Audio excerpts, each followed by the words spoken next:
Bueno, pues vamos a continuar con el tema. Estamos hablando acerca del infierno.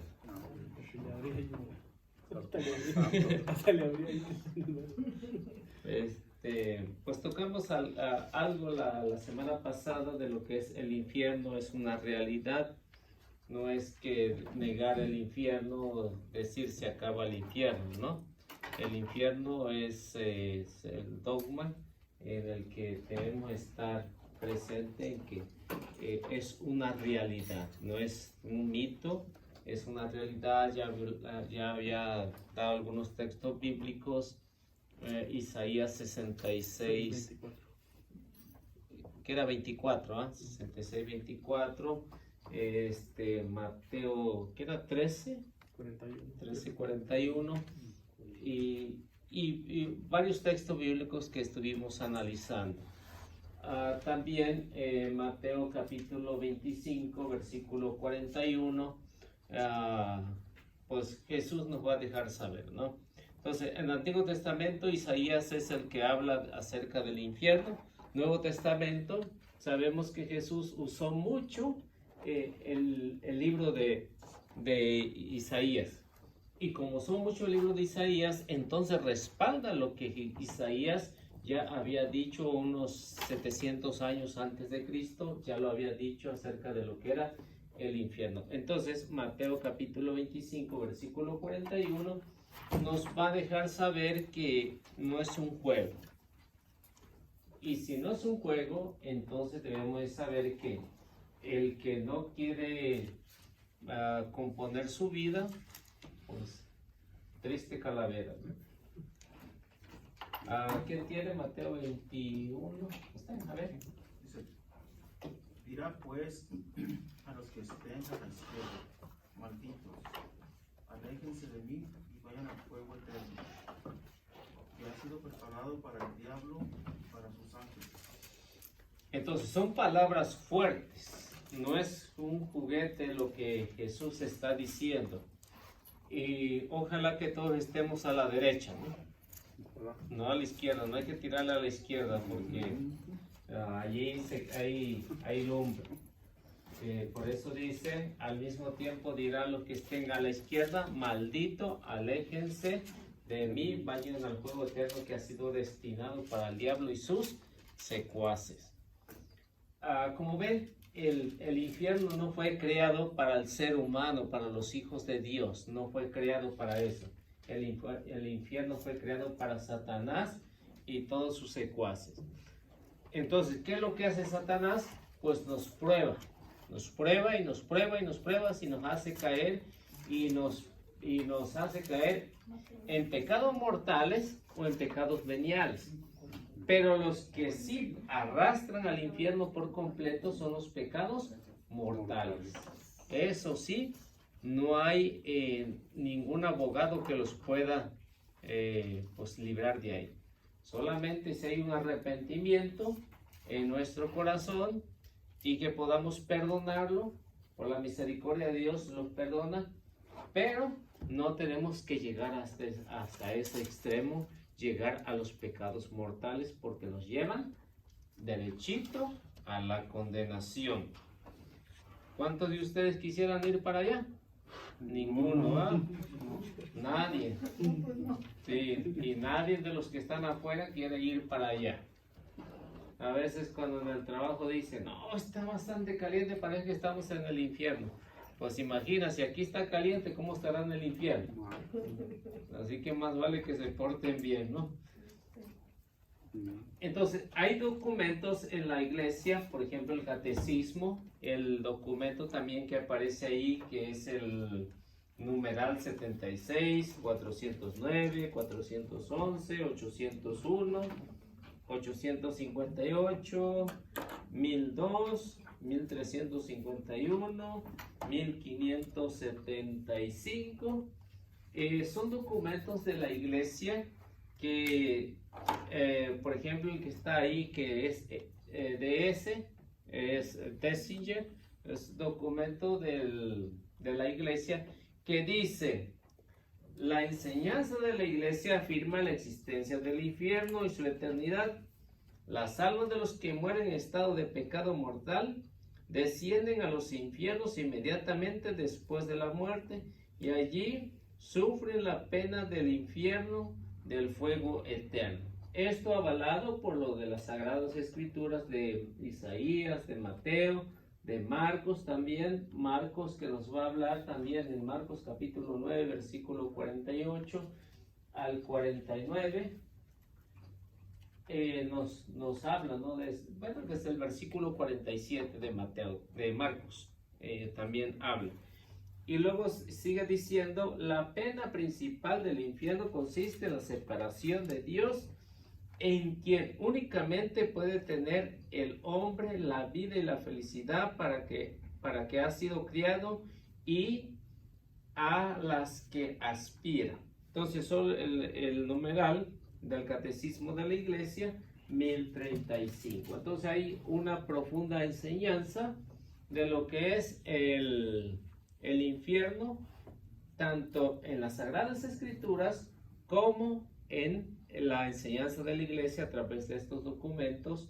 El Dessinger, que si lo tienen, el documento Concilio Vaticano II, en sus apartados, pues habla acerca de lo que es el infierno, que es una realidad, no es un juego, y por eso es que nos llega a afectar bastante en nuestra vida.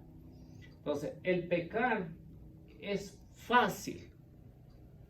El camino del mundo es fácil, pero el camino aquí, como mismo Jesús decía, la puerta es angosta, el camino es estrecho, ¿y quiénes entrarán?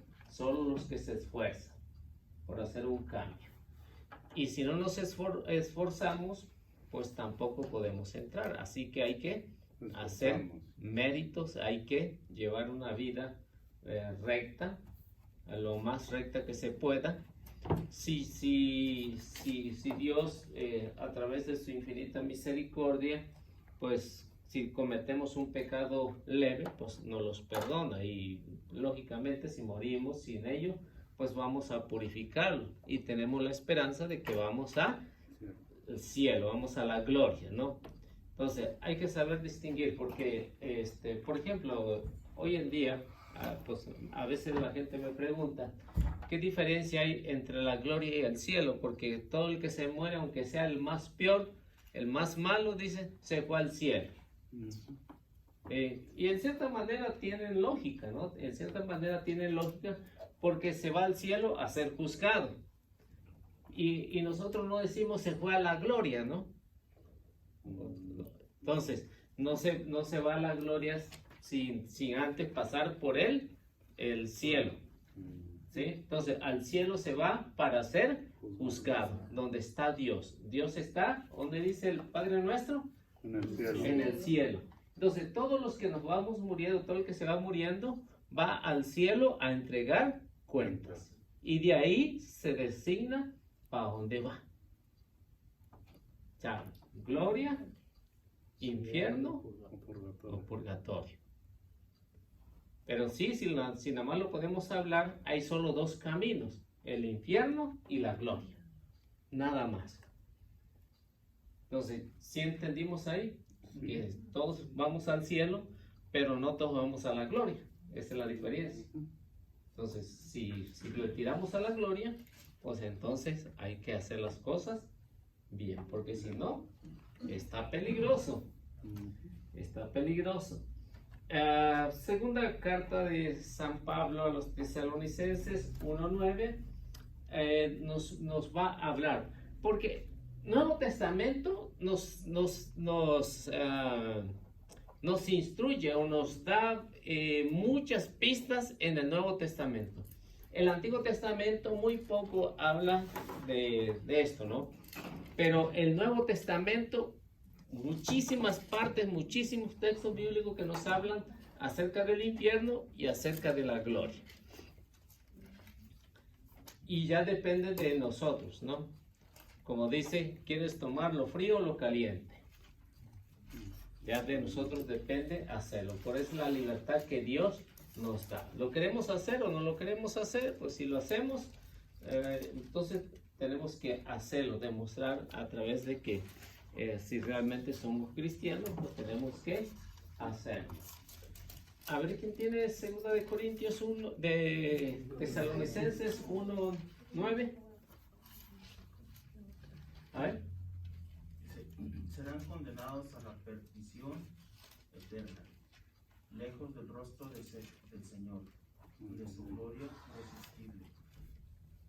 Entonces, eso es lo que les decía, ¿no? Dice San Pablo, porque la comunidad de Tesalónica había, diríamos, cierta confusión de que muchos decían que el infierno no existía, ¿no? Entonces San Pablo, para aclarar estos problemas, les escribe esta carta y les dice, serán condenados a la perdición eterna. O sea, que el infierno no se sale de ahí. El infierno. Así le pueden hacer 20 misas, 200 rosarios, pueden orar mucho por él, pero del infierno no se sale. ¿Sí? Entonces, eso hay que estar consciente. Porque hay a veces católicos, y me encontré una ocasión que me invitaron a hacer un rosario por uno que había fallecido. Y como costumbre darles una enseñanza antes del rosario, les explicaba. Bueno, estamos haciendo este rosario, pero el rosario debemos de hacerlo bien, porque esto nos ayuda o va a ayudar a la persona que está muerta y que va al cielo a entregar cuentas con Dios. Pero también hay que saber que si una persona no muere en gracia de Dios, va al infierno. Le explicaba. Y así le pueden hacer 5, 10 o 15 rosarios, no va a salir de ahí. Entonces una señora se enojó porque dice, no, sí, tenemos que hacer el rosario porque necesitamos sacar las almas del purgatorio, del infierno. Del infierno sí se sale. Del infierno sí se sale, dice. Y le digo, no, porque la Biblia dice esto y dice aquello. No, yo no le creo a usted, yo le voy a preguntar a un sacerdote, pregúntale al Papa si quiere. Y le va a decir lo mismo. O sea, que del infierno no se sale. O sea, ya cayó allá, pues ni modo. Aunque uno le haga rosario, pero si ya cayó en el infierno, pues ese rosario sirve para las almas del purgatorio. No estoy diciendo que no estén haciendo rosario. Entonces ese rosario no se queda ahí. Entonces sirve para otra persona que realmente lo necesita y que está en el purgatorio. Pero ya el que está en el infierno, por eso es que nosotros tenemos la costumbre en la iglesia, por lo que nos hablaba o nos habla a segunda de Macabeos, ¿no? Capítulo 12, versículo 43 y siguiente, en el que Judas ofreció oraciones, ¿no? Por los compañeros que habían muerto. Dice decir, de no ser así, pues sería estúpido no hacer oraciones por ello, cuando hay un perdón de los pecados. Por eso en la iglesia se acostumbra a hacer una oración, un novenario por los difuntos, un novenario, porque se hace en recordatorio de los 9 meses que uno estuvo en el vientre de su madre. Por eso es un novenario. Por eso, por los 9 meses que estuvo uno en el vientre. Por eso se hace 9 días de rosario. Y por eso, lo que uno debe de saber es que estando en vida se puede hacer un cambio. Pero ya estando de muerto, pues ya el alma queda definida. Ya nuestra alma está definida. O sea, que ya después de muerto ya no se puede hacer nada porque ya el alma está definida. Murió en pecado mortal, así es, y así será, y así se quedará. O sea, el infierno, según nos lo explica la iglesia, es la separación de Dios. O sea, y lo pone como un fuego. Hermano, pero de todas maneras, si murió en pecado mortal, pues nosotros no podemos saber, ¿verdad? No. Sí. Le va a hacer el rosario por si está en el purgatorio. Sí, por si sí o no. Entonces, por eso es que no sabemos, por eso la iglesia no afirma, esta persona se fue al cielo, no. Hay que hacer oración y esperemos en Dios que haya tenido la oportunidad de arrepentirse en el último momento y esa oración le sirve. Pero si su alma quedó definida con pecado mortal, pues ya no, porque cada quien define su alma. Porque yo les platicaba que dice que cuando muere un sacerdote, uno se confía y no hace oración, porque sí está en el cielo, pero en el infierno o en el purgatorio hay muchos sacerdotes, porque los sacerdotes tienen mucha responsabilidad. Entonces, no nos confiemos de que no es un santo, un sacerdote, una monja, sino que siempre se tiene que estar haciendo oración, más por ello, porque si a uno lo tienta, diríamos, 100 veces al día, un sacerdote lo tienta unas 500, ¿no? O sea que si uno se la mira bastante feíta de repente, ¿no? Por las mujeres que van a minifalda a la misa, está mejor, ¿no? Para que no se la ponga. Por las costureras, para que ya no hagan de minifaldas. Mejor, ¿ah? Pues Está sí. más fácil. Bueno, entonces por eso es que el infierno es una realidad. ¿Quedó claro? Sí. Oiga, Eliseo, Sí. y una persona que muere, bueno, cuando ya está en el cielo, en el purgatorio, esa persona ya no sabe nada de acá del mundo. Sí, todos están conscientes. ¿Sí saben de nosotros? Sí, todos están conscientes. Pero, O sea, ya lo puede haber en alta definición. pero ellos nos ven a nosotros todo lo que estamos pecando. No pueden avisar. Porque una vez le pregunté a un sacerdote y me dijo, no, dijo, ¿qué van a saber? Dijo, si supieran se volverían a morir. Se vuelven a morir otra vez. Sí, no, sí lo saben. Hebreos 12:1. Sí. Pero no sé, si quieren me recorro para acá para que se conozcan. Sí lo saben y sí lo miran. Entonces, ¿y ellos pueden hacer algo por nosotros estando allá? Sí, Sí. sí. O sea, estando en el purgatorio, ellos no pueden hacer nada por ellos mismos. Ajá, por nosotros. Por ellos mismos. Ellos sí pueden hacer algo por nosotros. Ahí está, no es una parábola, por ejemplo, la del rico y Lázaro, ¿no? No saben. El rico miraba que sus hermanos iban a perder. Sí.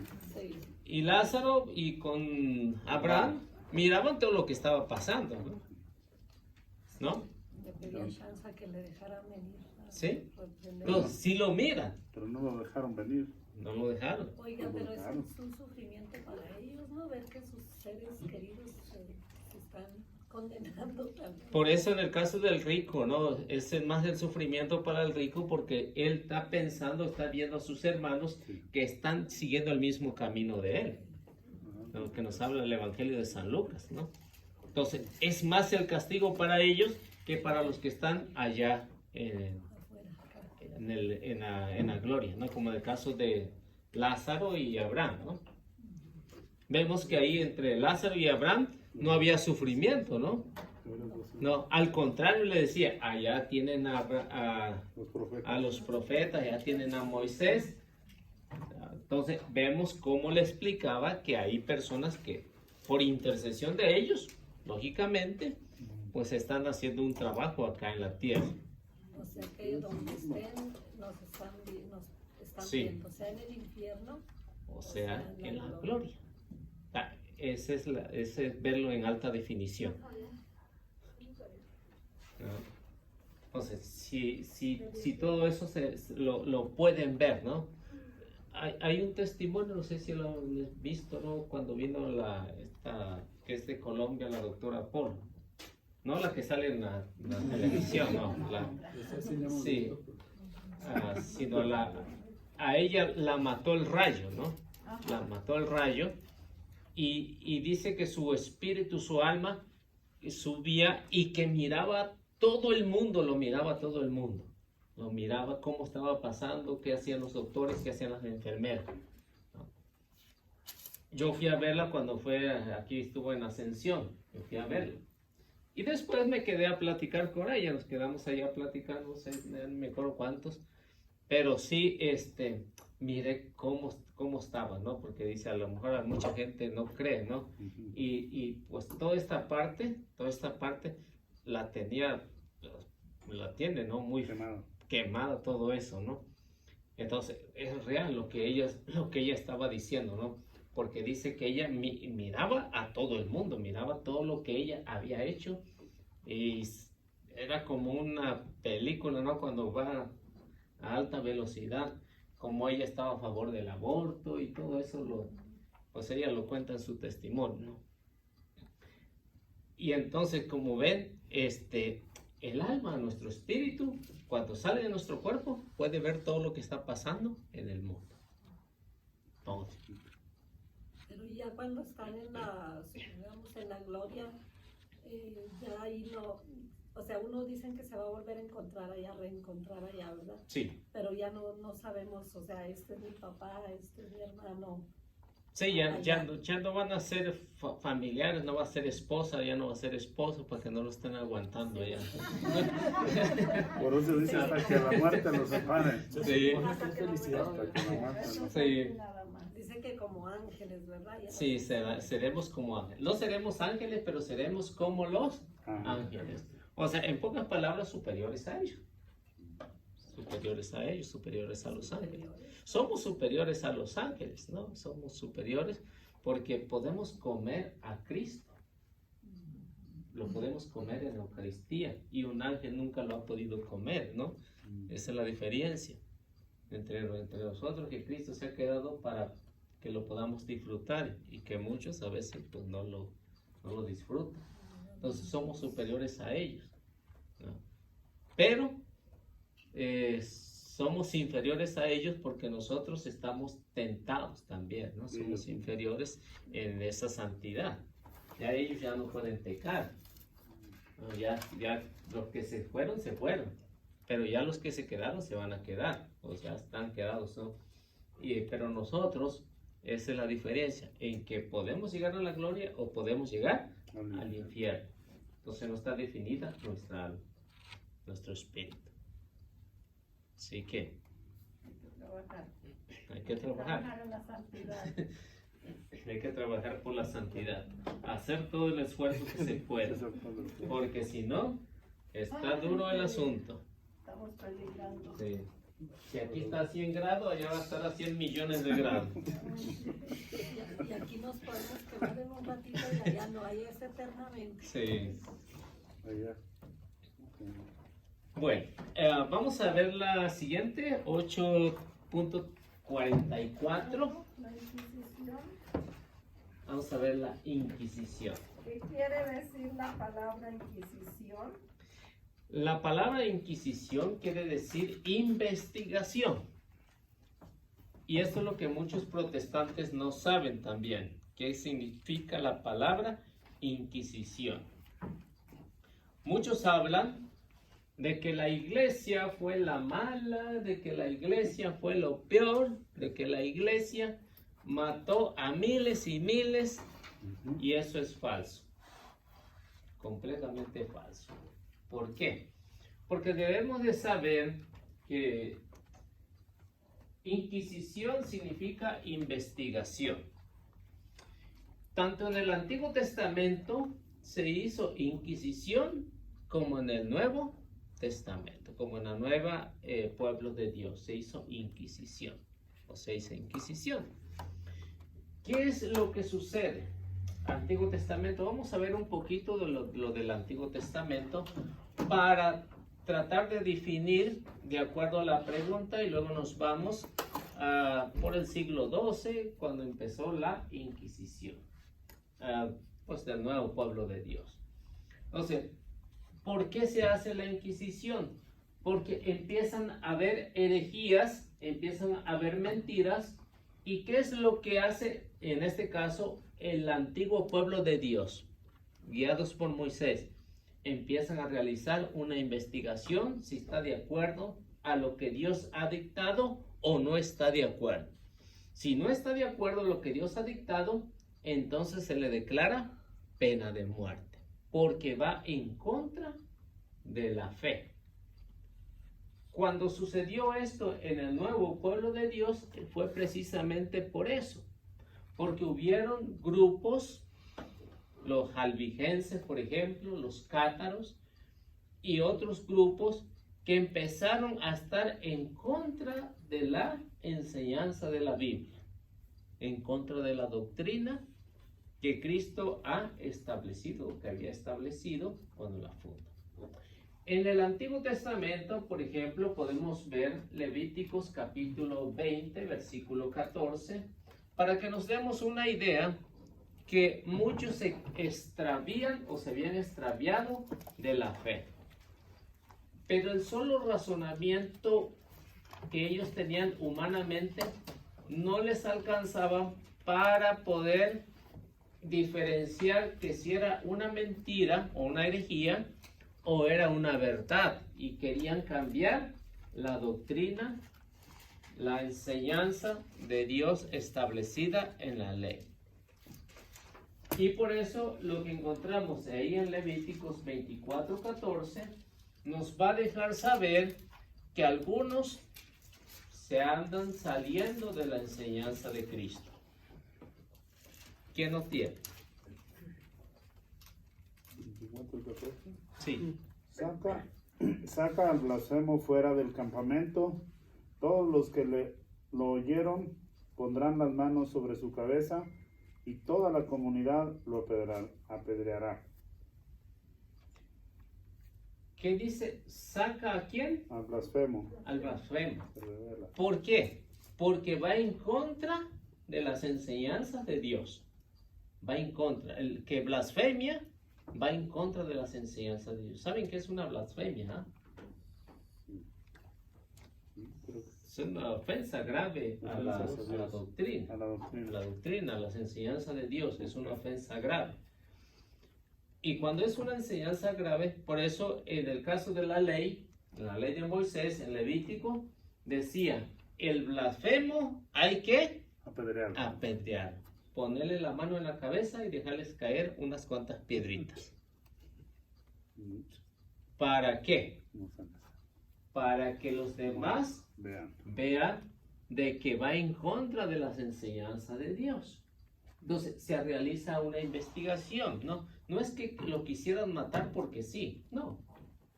Hay una razón, porque va en contra de las enseñanzas. Y esto es lo que la palabra de Dios nos deja saber cuando hay una equivocación de acuerdo a la doctrina, ¿no? De acuerdo a la doctrina, que es la verdadera enseñanza. A ver qué nos dice ahí 21:9. A ver. En el Antiguo Testamento había los 10 mandamientos, pero había leyes. Sí. ¿Cuántas leyes eran? 613. 613 leyes. Ahí mismo en Levítico 21:9, a ver qué nos dice. Si la hija de un sacerdote se deshonra, prostituyéndose es a su padre a quien deshonra, será quemada. Sí. Entonces, no nada más los fieles, sino también la familia del sacerdote tienden a prostituirse, a ir en contra de las enseñanzas verdaderas de Dios. ¿Qué es lo que hay que hacer con estas? Quemarlas. Así que hay que quemarlas. ¿Por qué? Porque iba en contra de las enseñanzas y siendo la hija de un sacerdote. ¿Se imaginan que hasta en el tiempo de Moisés los mismos familiares del sacerdote iban en contra de las enseñanzas de la hija? Pero se tenía que realizar una investigación, o sea, una inquisición, una investigación para ver si esa mujer realmente o esa hija se estaba prostituyendo. Prostitución no significa de que va a estar con muchos hombres. En la Biblia no es eso. En la Biblia prostitución es decir, se está desviando para la adoración de otros dioses. Eso se llama prostitución. Se está prostituyendo. O sea que no se refería a la otra prostitución. No. La prostitución, es decir, si la hija del sacerdote, acá fuera, era adoradora, por ejemplo, del dios Moloch o del dios Babel, ¿no? Entonces, ¿qué es lo que estaba haciendo? Estaba rindiendo culto a un dios que era un dios falso. Esa es prostitución, esa es prostituirse. La prostitución. Es decir, que también hoy en nuestro tiempo hay prostitución. O sea, podemos estar en misa, pero podemos estar en otro lado, pensando en, diríamos, en el esposo, la esposa, en la novia, en el trabajo. Eso se llama prostitución. ¿Sí? ¿Sí me explico? ¿Qué es prostitución? Entonces, cuando uno está, por ejemplo, en la oración y está concentrado y que de repente el pensamiento se le va para otro lado, no sé si a ustedes les pasa o se saben concentrar bien, bonito, ¿no? O ya no está uno siendo fiel en el momento de oración o de... Sí, ya está siendo infiel, porque alguien está rondando ahí, ¿no? Es como... Hermano, ustedes estamos aquí creo que en las puertas, pues. No las prostitutas. ¿Y cómo sabe usted, hermano? Porque dice usted que difícilmente encontró una uno. Yo creo que todo el mundo se acuerda de los frijoles que están en la olla cuando están orando, ¿no? Entonces, hay una lucha, ¿no? Porque el demonio, ¿qué es lo que quiere? Prostituir. Pero primero, por eso hay que hacer oración, ¿verdad? Antes de hacer cualquier cosa hay que hacer oración, ¿no? Sí. ¿Qué era el padre Abad, el santo Abad, que decía que se mortificaba bastante a través del ayuno y la oración? Y decía,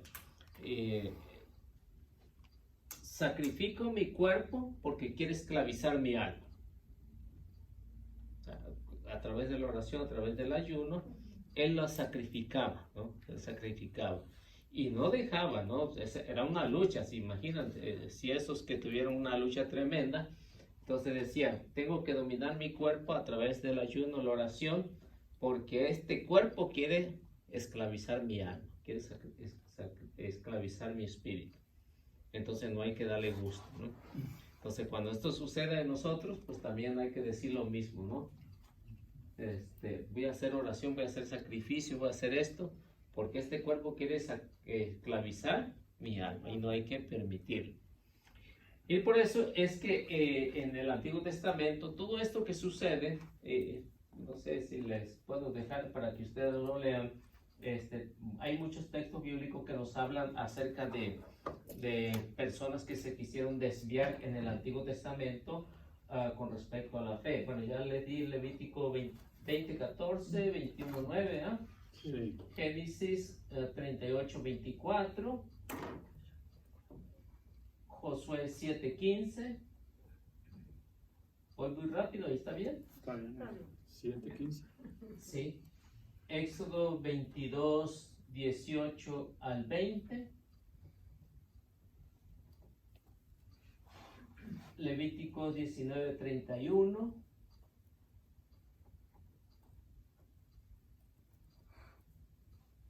Y por último veamos Deuteronomio 13:2 al 5. Vamos a ver qué nos dice Deuteronomio. ¿Deuteronomio qué? 13, 12 al 15. 12 o 12. Sí, 13, 12. 13, 12 al 15. No. O 12 al 15. Sí, 13, 12 al 15. 2, 5.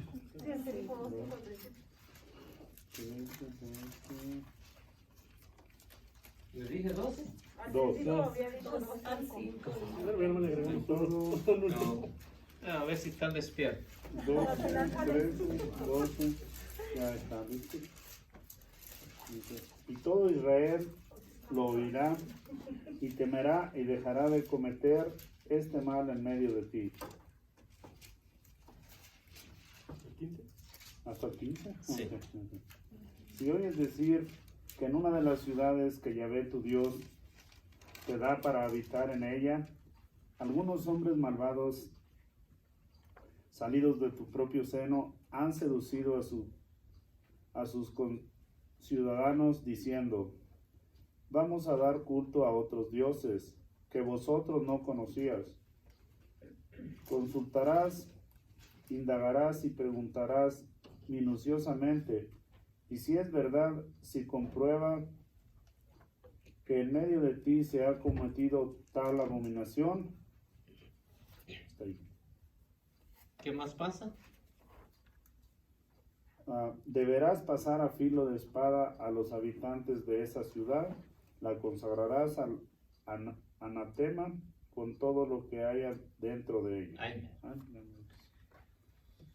Entonces, como ven, la ley decía que hay que hacer una investigación. No hay que matarlos nomás por matarlo, hay que hacer una investigación, hay que indagar si lo que ellos están diciendo es cierto o no es cierto, hay que saber para no cometer un error. Eso es inquisición en el Antiguo Testamento. ¿Cómo lo ve o cómo lo vemos ya en el Nuevo Testamento? Pues lo vemos igual de la misma manera. La Inquisición en el Nuevo Testamento ya es algo que también en los cátaros, en los albigenses y en otros grupos iban en contra de la fe. Y por eso se habla de la Inquisición. Cuando he tenido que dialogar con algunos de los hermanos separados porque dicen, la Inquisición de la Iglesia Católica es la peor.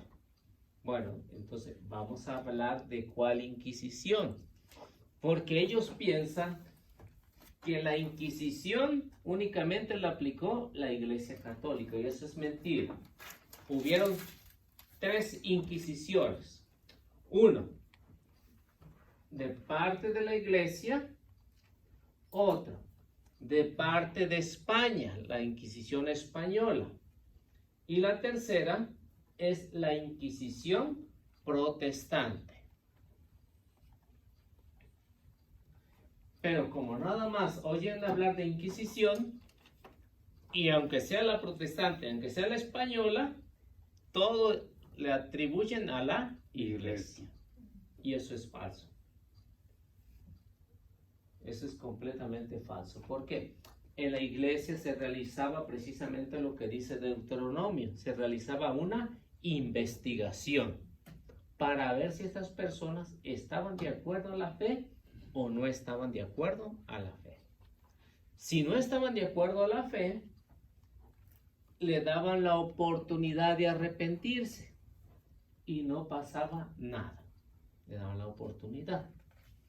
Ahora, si no querían arrepentirse, ¿quién era el que los castigaba? El poder judicial. La Iglesia no lo aplicaba el poder judicial. Porque recuerden que en esos tiempos estaba, el sistema estaba de esta manera. Y decía la ley decía, quien atenta en contra del Estado, atenta en contra de la Iglesia. Y quien atenta en contra de la Iglesia, atenta en contra del Estado. ¿Sí? Entonces, y cuando se realizaba el juicio, tenía que realizarlo el Poder Judicial, que es el que le determinaba si era culpable o era inocente. En la Iglesia, cuando se encontraba o se acusaba a alguien que era hereje, si esa persona era pobre, no tenía para pagar un abogado, se le asignaba un abogado. Pero para que se realizara este proceso, para que lo pudieran acusar, tenía que presentar 5 testigos. 5 testigos tenía que presentar para que llevarlo a juicio. 5 testigos.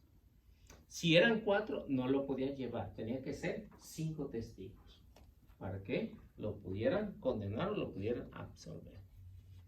cinco que atestiguaran que era culpable. Que era culpable, hereje. que decía, yo lo vi, yo digo que en qué lugar y esto y esto y esto ha hecho.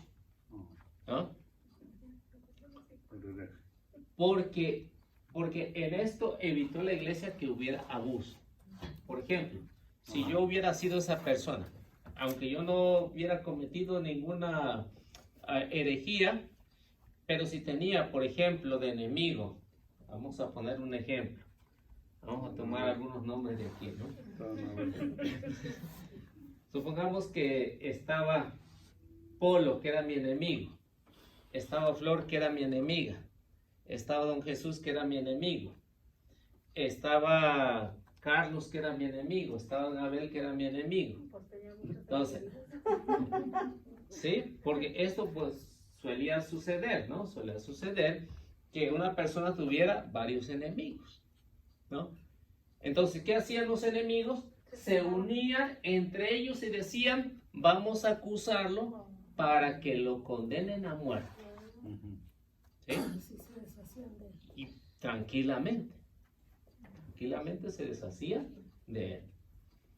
Eso es lo que evitó la iglesia, investigar si eran realmente los supuestos amigos o eran enemigos. Y este era el proceso que se tenía en la Inquisición. La Inquisición española no era así. Desafortunadamente no era así. O sea que esto no le importaba si era cierto o no era cierto, los mataba. Decían como en México, mátenlo, después investigamos. ¿Sí? El protestante, en el campo de los protestantes, la Inquisición, ahí no había tregua, no había nada. Decían, él es católico, ella es católica, a matarla. O sea que no había ni investigación, no había nada. Por eso en el campo protestante fueron miles. Ahorita vamos a ver, por ahí tengo algunas cifras de un investigador protestante. Un investigador protestante, un historiador protestante. Entonces, y él mismo lo está diciendo, y él mismo, hay unas frases que dice, la Inquisición católica era como juego de niños, comparada con la de los protestantes. Y no saben ellos eso. Y no saben, porque nadie les habla de esto. Pero uno que conoce, Dicen que en la llegada de los españoles, cuando llegaron aquí a México, la iglesia católica los quemaba en la hoguera, la Inquisición, ¿verdad? Los quemaban en la hoguera a todos los herejes o los que se les ponían cualquier errorcito. eso es lo que dicen los protestantes. Sí.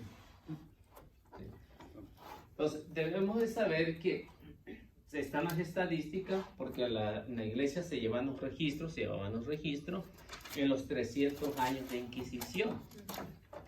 Se llevaban los registros, quién era culpable y quién no era.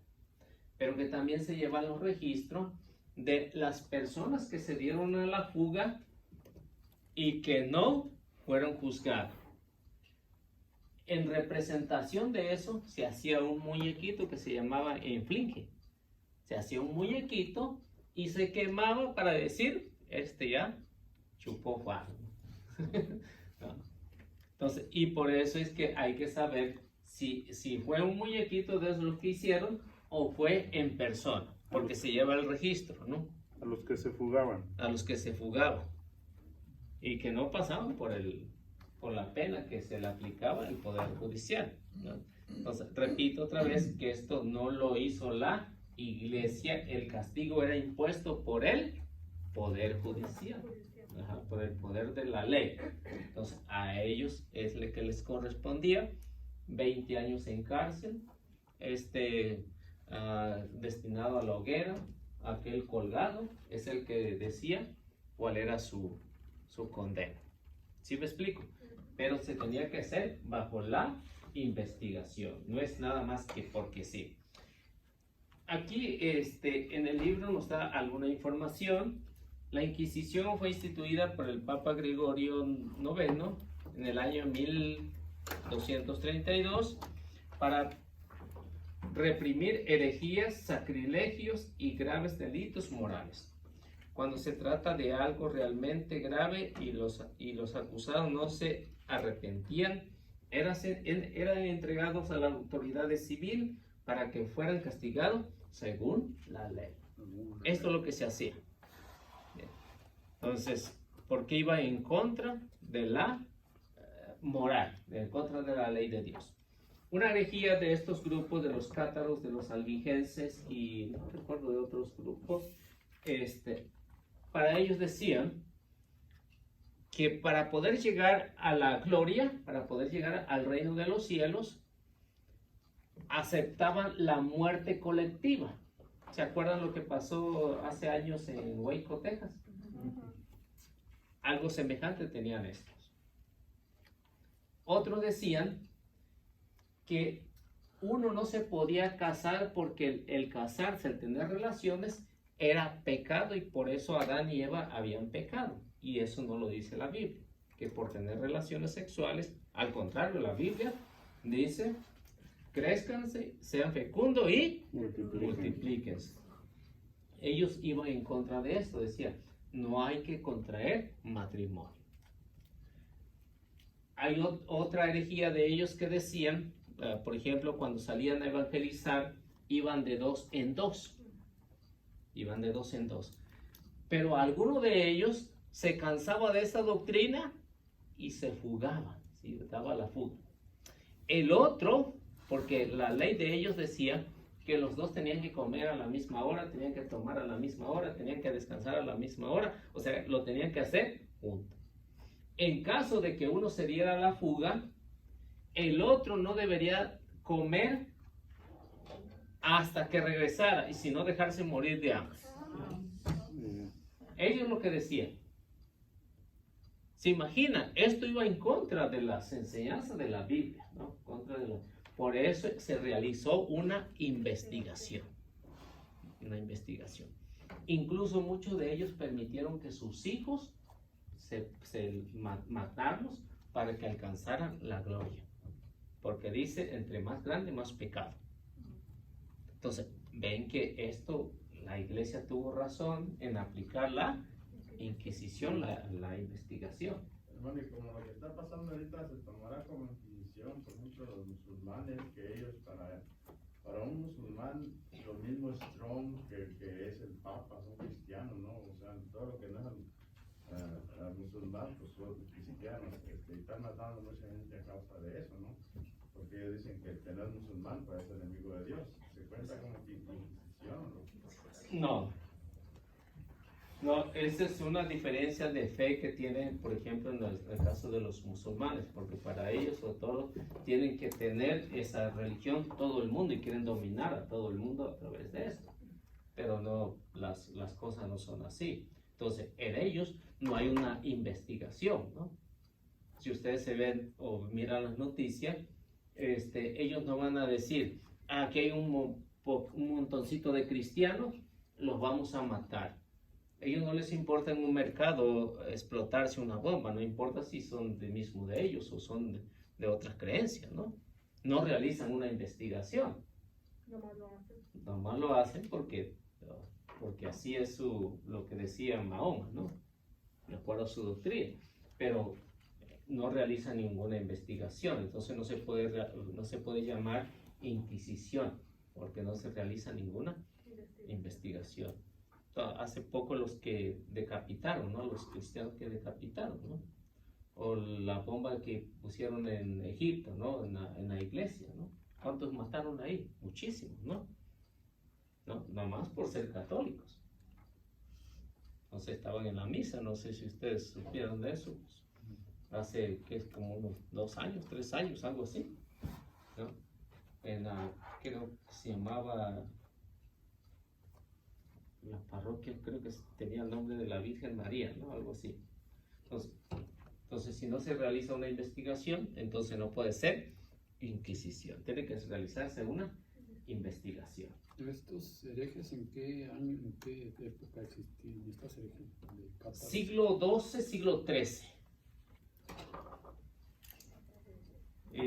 Estamos allá por el año 1232 cuando se dictaminó la Inquisición. Estos fueron también en esa época la Inquisición. Entonces. Sí, Y de ahí. fueron en esa misma época las tres, la de España, la de... Sí, La fueron, iglesia. fueron contemporáneas. O sea, la protestante, pues ya estamos hablando más o menos de 1517, que es la de Lutero, porque Lutero fue el que empezó con eso. Fuera del tema. Ajá. Personaje Alá, ¿qué es?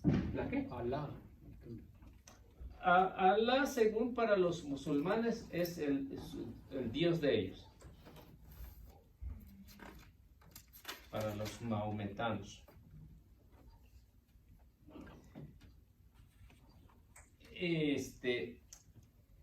Ahora, hay una pregunta en la pregunta, de la pregunta 844, que dice: ¿cuándo se estableció la Inquisición en México y cuándo concluyeron sus actividades? Y nos dice ahí: el Tribunal del Santo Oficio de la Inquisición se estableció formal y solamente en la Nueva España, año 1571. Felipe II decidió establecer formalmente un tribunal con célula el 25 de enero de 1569 y nombró el primer inquisidor general a don Pedro Moya de Contreras, quien se había desempeñado como el mismo cargo de Murcia en España. Moya de Contreras llegó a la capital novohispana el 12 de septiembre de 1531, hospedándose en el convento de Santo Domingo, suprimida por la corte de Cáliz 1812 y establecida por Fernando VII en 1814. Volvió a la vida de Nueva España el 23 de diciembre de ese mismo año por otros 5 años más, pues la supresión liberal de 1820 fue ejecutada el 14 de junio. Para noviembre de 1820, el virrey conde del Benedito enviaba al Consejo de Indias inventario de los bienes confiscados. Inventario. Entonces, como ven, cuando se establecen, debemos saber que todo esto se lleva bajo registro, no es que lo quieran hacer nada más que porque se les da la gana, no.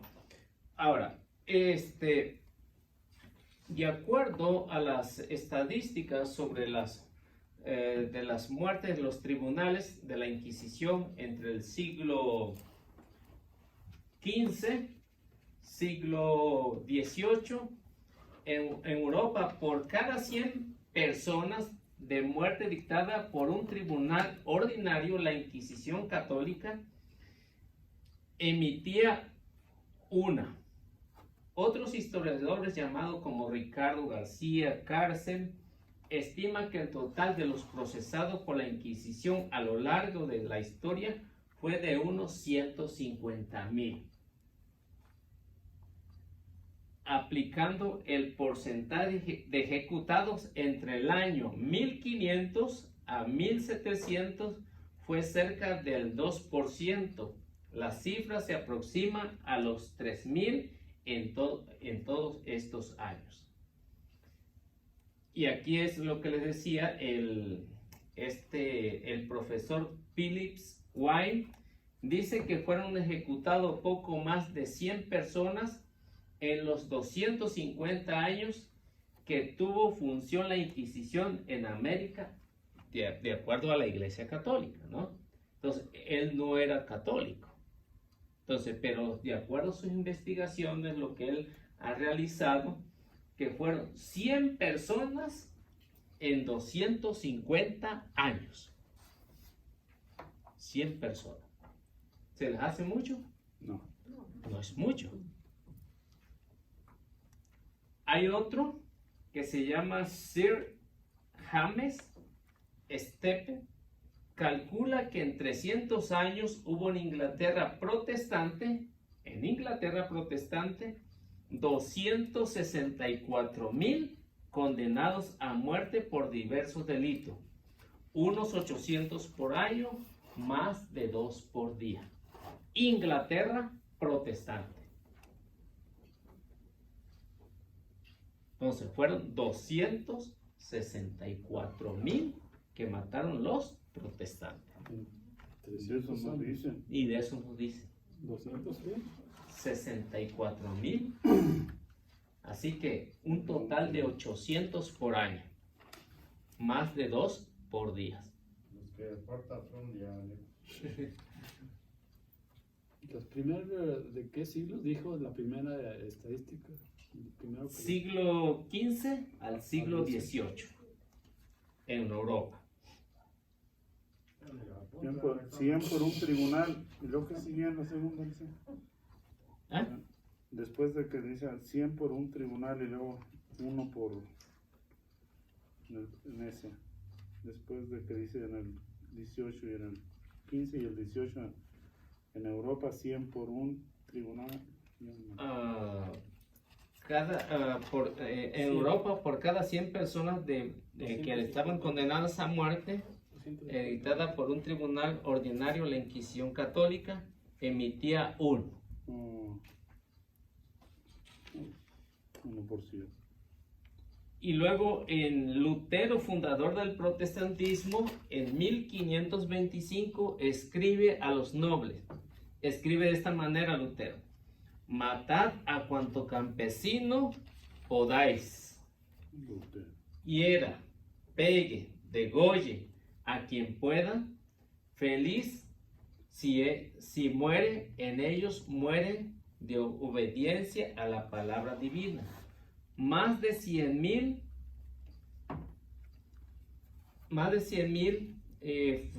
en este caso fueron ejecutados.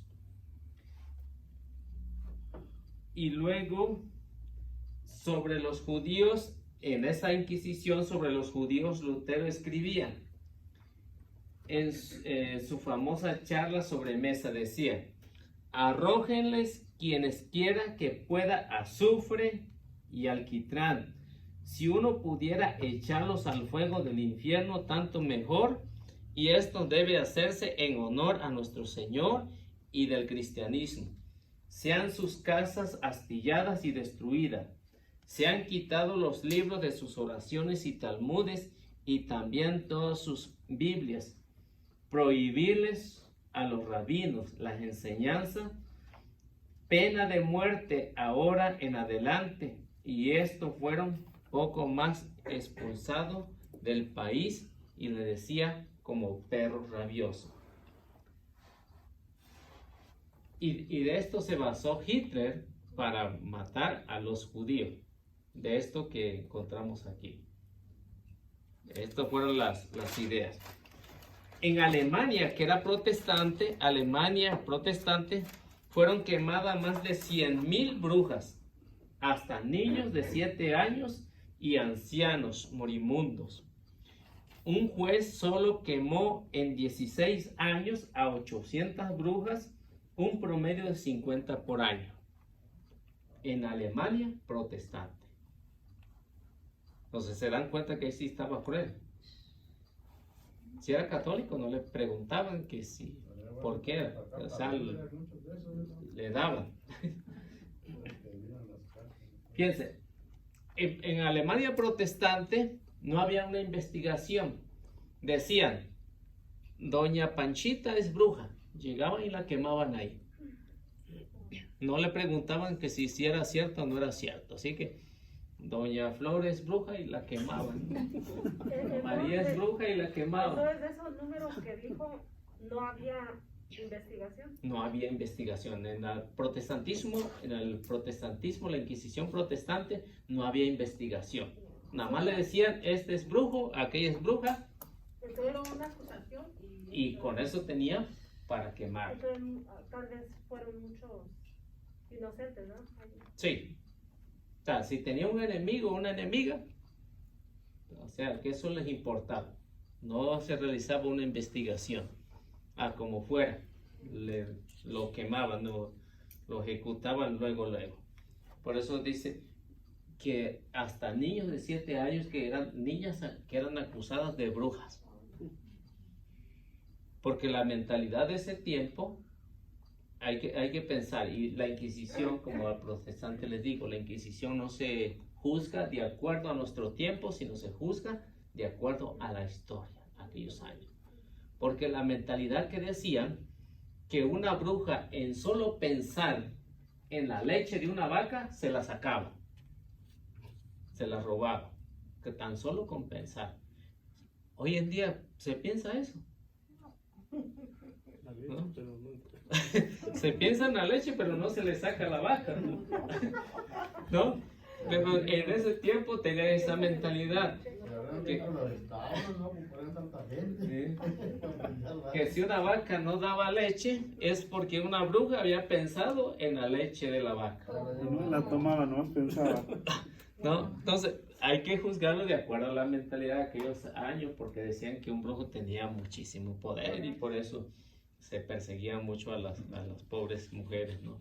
Aunque no fueran brujas. Yo creo que era. Que no fueran brujas. En 1560 el Parlamento escocés decretó pena de muerte contra los católicos. Aquí están algunos artículos de ese tiempo. Y decían los artículos: el católico que enseñe alguien que trate con católicos será ahorcado. Si un católico adquiere tierra de un protestante, tiene el derecho de despojarle el protestante. Destierro perpetuo para los sacerdotes católicos. Quienes eludan sean medios ahorcados, vivos y luego descuartizados.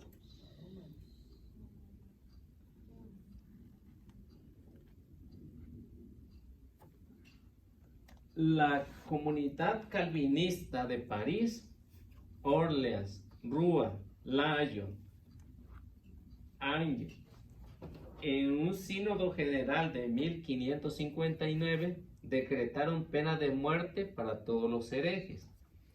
El número de protestantes condenados a muerte por la Inquisición católica desde el 1520 hasta 1820, en que fue suprimida, sea unos 300 años según el investigador